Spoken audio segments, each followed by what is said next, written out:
የአንድ ባሪያ ዋና አሳሳቢው ጉዳይ እሱ አላህ Subhanahu Wa Ta'ala መውደዱ ሳይሆን አላህ Subhanahu Wa Ta'ala እሱን ባሪያውን መውደዱ ነው።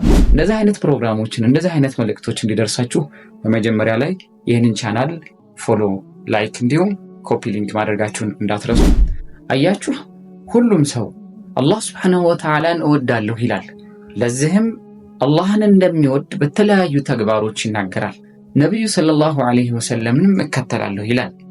ነገር ግን በመከተል ዙሪያ ላይ አላህ Subhanahu Wa Ta'ala እንዲሁም ነብዩ ሰለላሁ ዐለይሂ ወሰለም ባዘዙት መልኩ ይተገብራል አይተገብርም የሚለው ነጥብ የአላህ Subhanahu Wa Ta'ala ውዴታ አልያም የነብዩ ሰለላሁ ዐለይሂ ወሰለምን መከተል ያመላክተናል።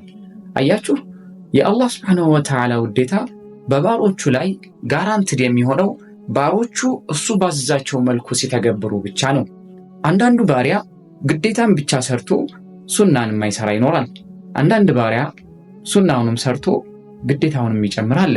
አያችሁ አላህ Subhanahu Wa Ta'ala ውዴታን መግለጽ የሚችለው በባሮቹ ላይ አላህ እሱ ያዘዛቸውን ነገሮችን ሲተገብሩ ብቻ ነው።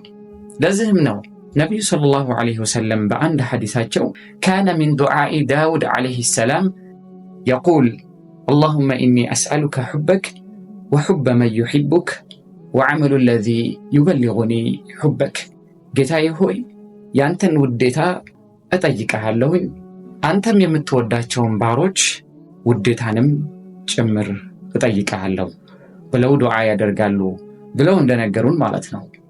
ስለዚህ የአላህን ውዴታን ልናገኝ ዘንድ እኛ የምንተገብረውን ተግባር መለስ ብለን መመልከት ግድ ይለናል። ካልሆነ ግን የአላህ Subhanahu Wa Ta'ala ውዴታ እንዲሁ በተስፋ እንዲሁ በሩቅ ምኞት እንዲሁ እኛ ያልሆነውን ነገር እንደሆነ እያስመሰል እንኖራለን ማለት ነው።